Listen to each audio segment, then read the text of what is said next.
Let's admit it, if you're a Scream fan, you will hate this movie, and if you're a horror fan, you'll be like, there is some blood, people die, it's fun.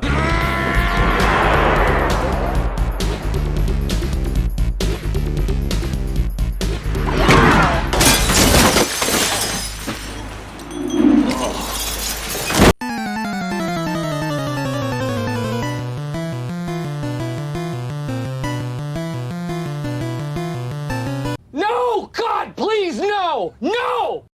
Welcome back to Torn Apart, and today we're talking about the new Scream, which is Scream 6. They didn't actually do the Halloween thing where they added another word after the iconic one, they just added a number, which is kind of weird because if you just look at the title, you know what this film is gonna be. It's like another film in the franchise, it's a sequel, it's literally like the sixth movie in a long-standing franchise that is starting to get a bit tired, if I have to be honest. So this review here is gonna be from the perspective of a Scream fan. I'm a Scream super fan, in fact. I watch literally all the movies almost every single year. I do a marathon and I deconstruct them, break them down in new and different ways and appreciate them in new and different ways. Why are you so obsessed with me? I was a fan of Scream, so last year's Scream, mostly because they were actually going into the right direction and criticizing the legacy sequels that have become so popular in the last few years. But at the same time, there were a lot of things that didn't go quite well with it, and that had mostly to do with the final girl herself. So Sam, I found her performance incredibly cringy. It just didn't work out for me, but I have a full-on review with that film and I was actually really positive, and when I watched it a second time I ended up liking it a lot less. It is one of those Scream movies that doesn't get better with more viewings just because, well, you can feel that Wes Craven was not behind it.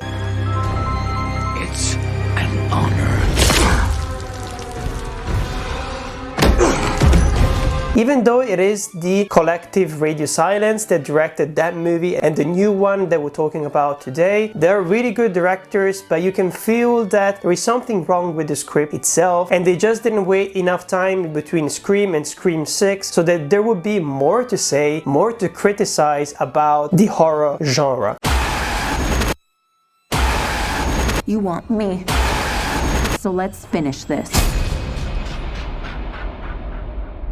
So I'm gonna start by giving you like a spoiler-free review, and then we'll head into details where I criticize all the different characters, the choices, and the entire fact that this takes place in New York, but there is only basically one scene that is very stereotypical New York stuff, and it's the metro scene that you've seen in all the trailers. Otherwise, this movie could have taken place in any other big city, it doesn't really matter, and it's a huge shame because there is a lot of potential in it, and they really marketed this movie as the Ghostface Takes Manhattan kind of premise, but it's not that at all. We're stuck most of the times into incredibly huge apartments for New York City because, I mean, people need to navigate and run around because of Ghostface, and it wouldn't be that interesting if you think about it if it was only like 30 square meters and if there was like one room and you were basically stuck there fighting with Ghostface. So that aspect is already not that realistic, and also the fact that sometimes there are like things happening in broad daylight or there are things happening in like alleyways, and there is no way that no one would notice someone screaming their lungs out because they're being murdered. Like, I know that we say New York City is like a dangerous city and it's a very like cosmopolitan city, so people tend to be like focused on what they're doing and they don't look around, but I'm sorry, if someone is shouting like crazy, you will at least stop and notice it, you know?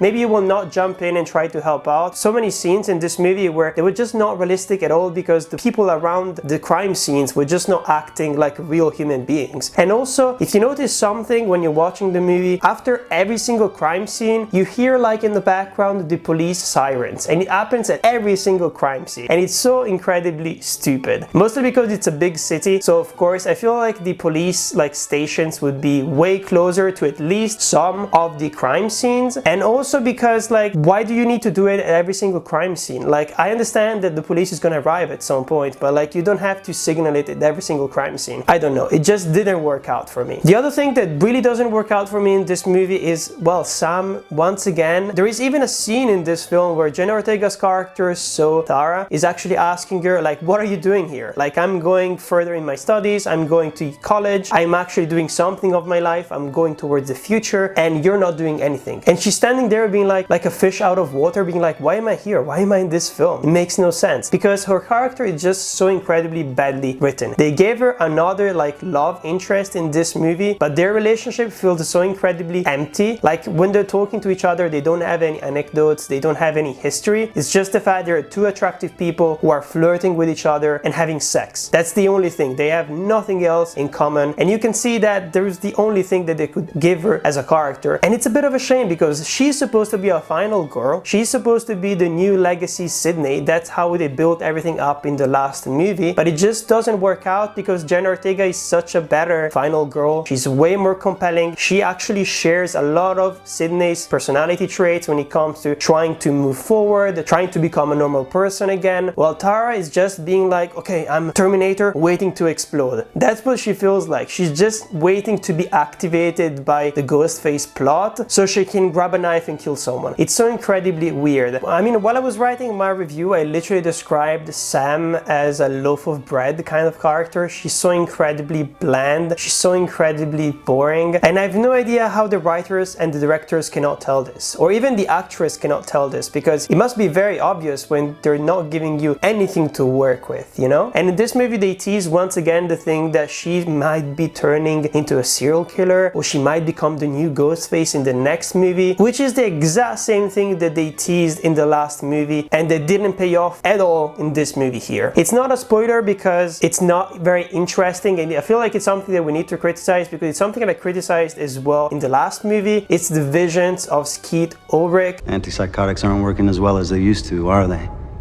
Fuck you. And very often they are actually appearing on like mirror reflections. It's not actually him standing in front of her, which would be way more interesting, because as we see it in the movie and as we see it in Scream from last year as well, you can really see all the CGI that they did on his face to make him look maybe a bit younger, which is so stupid, because Skeet Ulrich almost looked exactly the same as he did in the 90s. Just to say that those scenes don't work out in this movie as well, and they don't make sense at all, because we expect them. They don't bring anything to the character herself. We're just waiting for her to basically go insane, but she never goes insane across the entire film, and they tease it once again for the next film. But I'm pretty sure they're not gonna work on that in the next film, because it would be way too cheap for the two sisters to go against each other. And to play on that mental health angle as well would be so against everything that is going on within the mental health community nowadays. One thing that I can say about this film is that the kills are as gory as in the previous film. If we want to explore that theme a little bit more, I need to get into spoilers, so spoiler alert for Scream 6. Let's talk about the first act of the movie, right? The first act of the movie is really important, the killing scene that we get at the beginning of each Scream movie. And I'm sorry, but even though it was surprising, I didn't feel shocked at all, just because it is playing on the postmodern thing that they did as well in Scream 4. It feels like they're trying to imitate it and they're not doing it well enough. Like, it feels like the pacing get a bit off. It feels like the scene should be a lot shorter, and it would be way more effective, just because like we know what's coming and we're just waiting for the shoe to drop basically, and it just doesn't work out as well as they probably think it did. Also, I'm sorry, but choosing Samara Weaving as a first kill in a Scream movie is just the dumbest choice I've ever heard of. I didn't buy it at all. I was just sitting there being like, this girl, the incredible actress from movies like Ready or Not or even The Babysitter, I do not believe at all that she would be this dumb. So it kind of took me out of the movie completely. They were probably thinking they were doing something interesting, but I just thought they were doing something dumb. Samara Weaving should have been the killer. She shouldn't be the first victim.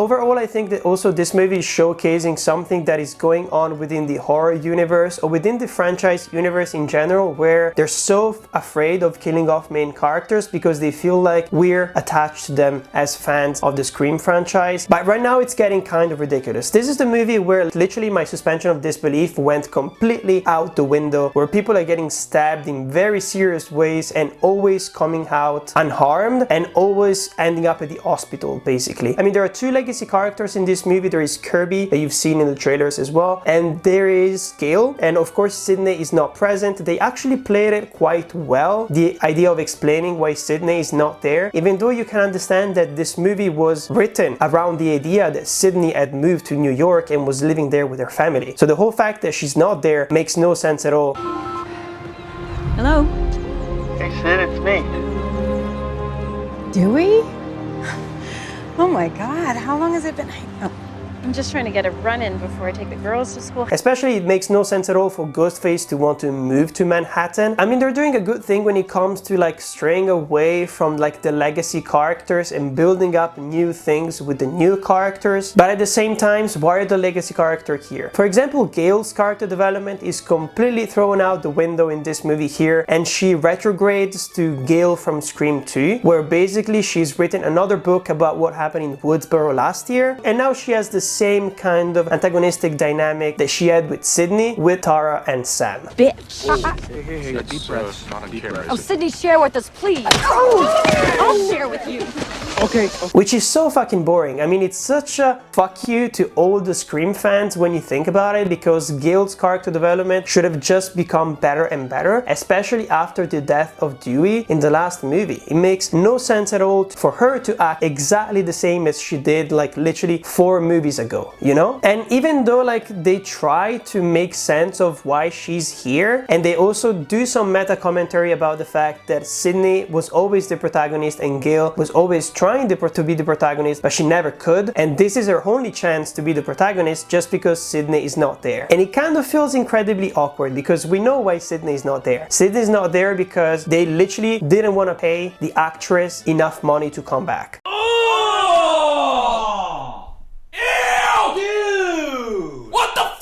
That's why. And it's so incredibly stupid when you think about it, because this actress here, the Scream franchise, is the only thing that she's got going on for her career. And I don't want to downplay her career at all, but I haven't seen her in any other movie. And if you look at Courtney Cox, she has been in Friends, she's been in so many other films, and she has a very successful career. So it would make way more sense to pay Sydney what she's due and to leave Gale behind. That would be way more interesting, especially because Gale is a journalist, so it makes sense for her not to be in a movie because she would just be too busy, or she would be traveling and should be too far away to actually do anything. Well, Sydney, she was literally in New York. It's just a stupid idea. They literally shot themselves in the foot, and it's so incredibly dumb. When it comes to the soundtrack, there are some reminders of the fact that this is a Scream movie. The Dewey, for example, score comes back sometimes in a nostalgic way, which is really, really fun. Dewey?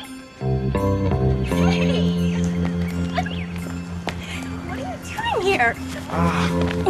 And it's kind of weird because this film here feels like the end of a franchise once again. There is a lot of memorabilia in this movie, and there is a lot of nostalgia looking back at all the different Ghostface killers, their modus operandi, their weapons, their masks and stuff like that. But we know that Scream 7 is already happening. It's been greenlit and apparently it's coming out next year, which is so bad. Like, the whole point of this Scream franchise is it's always been the postmodern aspect of it. It's always been why it stands out so much in comparison to all the other horror franchises. And last year I was like, this is literally the most consistently good horror franchise of all time, no questions asked. And unfortunately, because of this movie, it's not true anymore. And a Scream fan will definitely be able to see why, and it can literally be summed up quite easily by just looking at the postmodern scene where Mindy is explaining the rules of this movie. And the rules make no sense at all. It is very clear that they didn't know what they wanted to criticize with this Scream movie, and and they ended up just pretending to be smart while not being smart at all. In this movie, for example, they're arguing that this is not like a sequel, this is not like a requel anymore, this is like a movie within a franchise. But it's always been the case, and the rules that Mindy explains in that scene are exactly the same as they explained them in Scream 4 or even Scream 5. That was so fucking stupid, pure horseshit, the death of horror right here in front of us. So they're trying to rehash the same thing, and at the end of the day it ends up feeling so cheap because it feels like they're just mocking us. They're just making us feel like this movie is a Scream movie while it's literally just a very random slasher taking place in New York starring a ghost face killer. And that's why I'm like, a lot of people will give this movie positive reviews because if you're not a fan of the Scream franchise, then this will seem like an interesting slasher movie with a very fun plot twist at the end, which is something that most slasher films don't do if you look at the Halloween franchise, for example. But as a Scream fan, you'll be like, this is like an insult to Wes Craven's work. This movie makes no sense at all. This is like the most capitalist take that they could have taken with the Scream franchise, and it's literally so incredibly sad. One thing that was interesting about this film is the fact that we are in a big city, we are probably really far away from Woodsboro, meaning that people are incredibly desensitized when it comes to the murders that have been going on in that little town really far away from everything, which means that at Halloween time everybody's gonna dress up like Ghostface because they think it's fun. In the same way that it happened a couple of months ago with all the Jeffrey Dahmer thing, with people trying to buy out his glasses and dressing up as him, and people organizing like Jeffrey Dahmer parties and stuff like that. It was incredibly cringy. But just to say that this probably happened so far away from where the killings took place that people just detached themselves from what happened. So it's a thing that happens in real life as well. But they didn't really take advantage of it that much when you think about it, besides in the metro scene where we finally get to have a lot of tension because the killer could be anyone, because there is a lot of people wearing different masks and there are a lot of hints at like other horror classics. There is a really cool person dressed like Michael Myers, another one dressed like Pinhead, and it really feels like the worst place to be when you're trying to escape a serial killer, and it worked because of that. And this is the potential that they had to explore, and they didn't do that. Hey, it's Patrick from the editing room, and I had something else to add when it comes to the metro scene. And to give you some context, I take the metro almost every single day. Not in New York, but in Paris. But don't worry, it's as dirty and it's as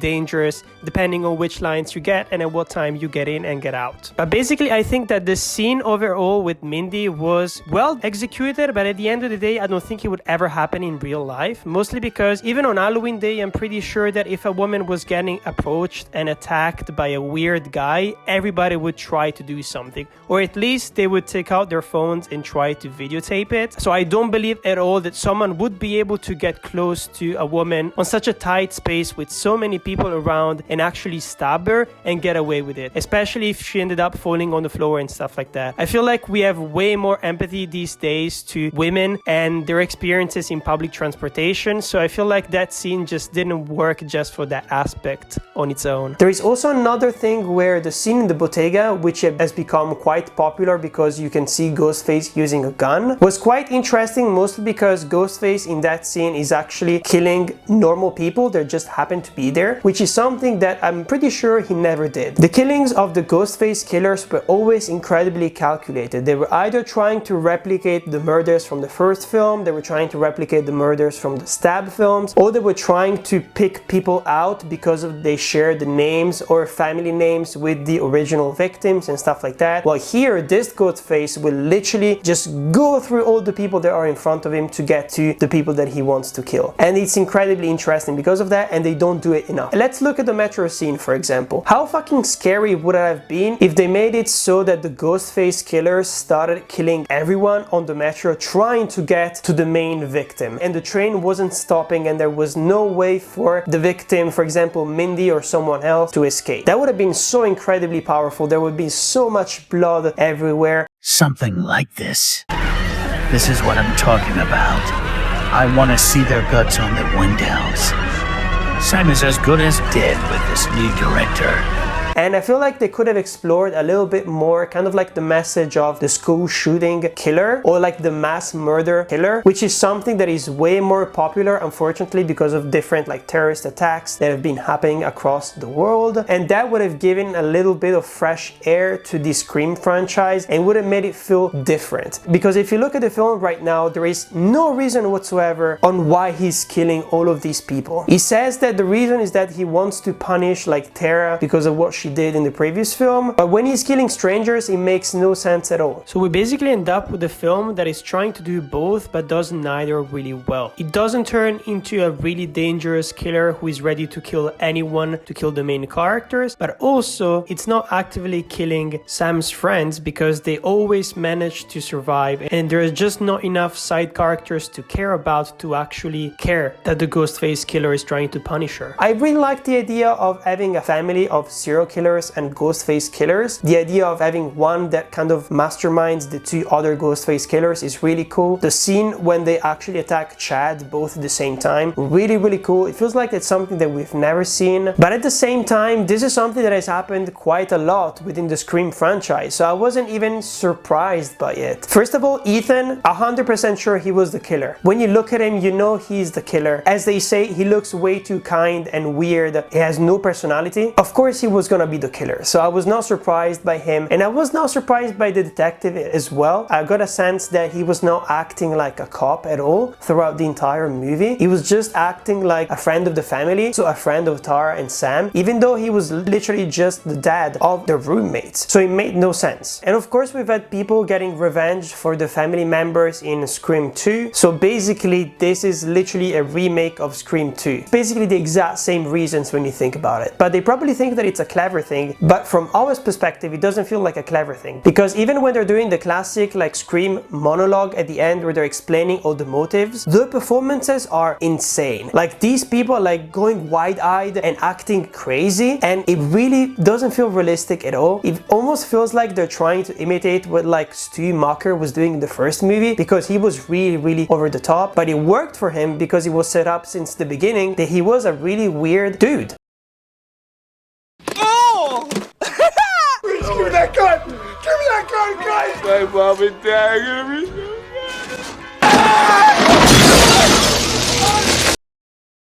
While all of the other people, it really feels like they were serial killer, psychopath masterminds, because they were completely acting out of character, and then at the end of the movie they showed how crazy they were. Same for the detective as well. He sounded so incredibly crazy, like with a big C, you know? It just felt incredibly camp instead of feeling realistic. I like the idea that there is almost like no legacy characters in this final ending, just because otherwise it would have felt like they were just redoing the ending from the previous Scream movie. Careful, they always come back.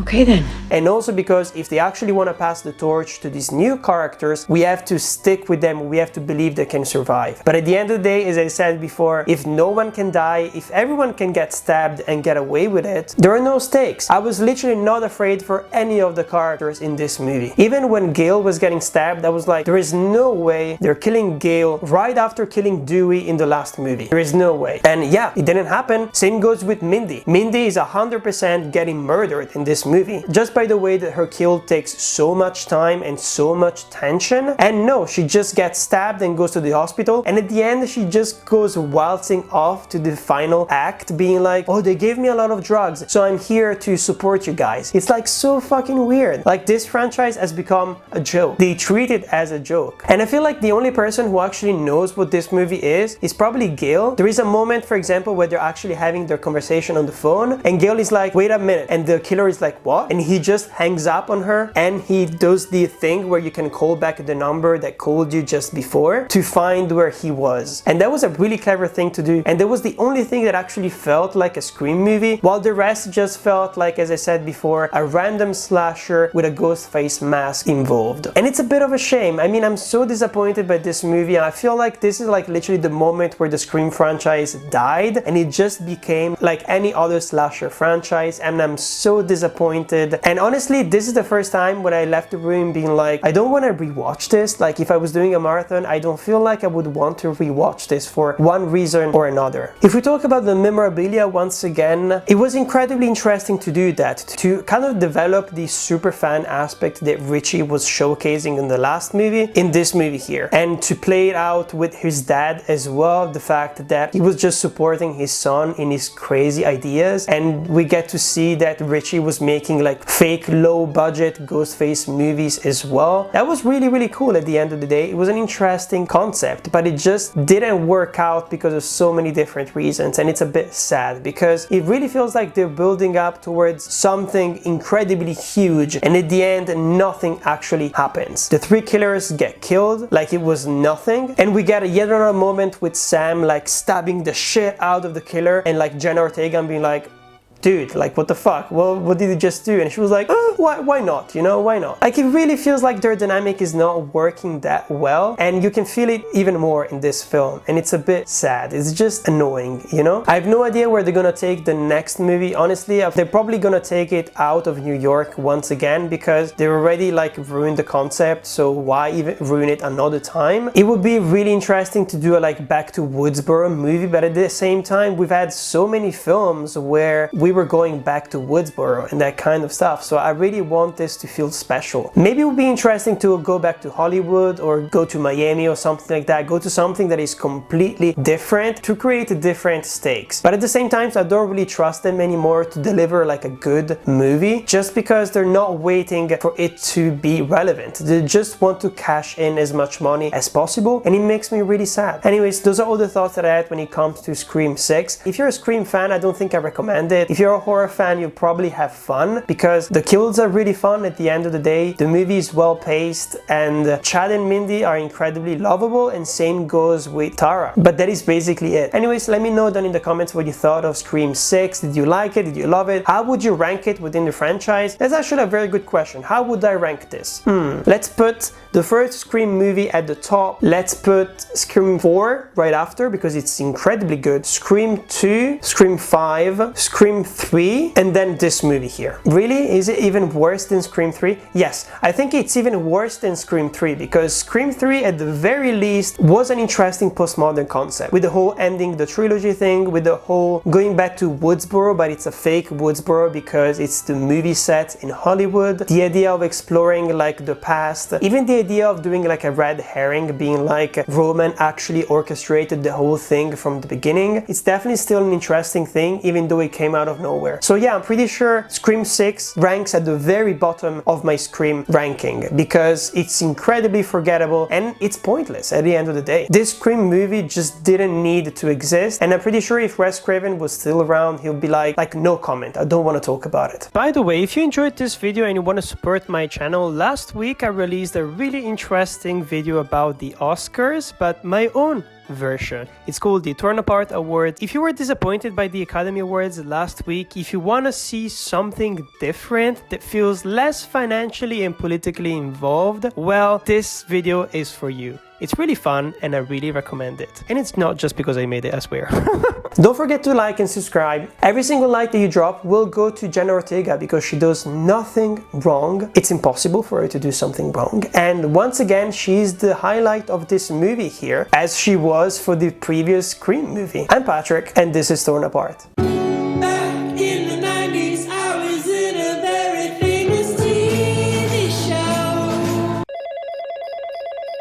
Hello, Torn Apart subscribers. This is a special message just for you. You better be nice to Patrick, or you will end up like Jamie in Halloween 6. Don't fuck with me.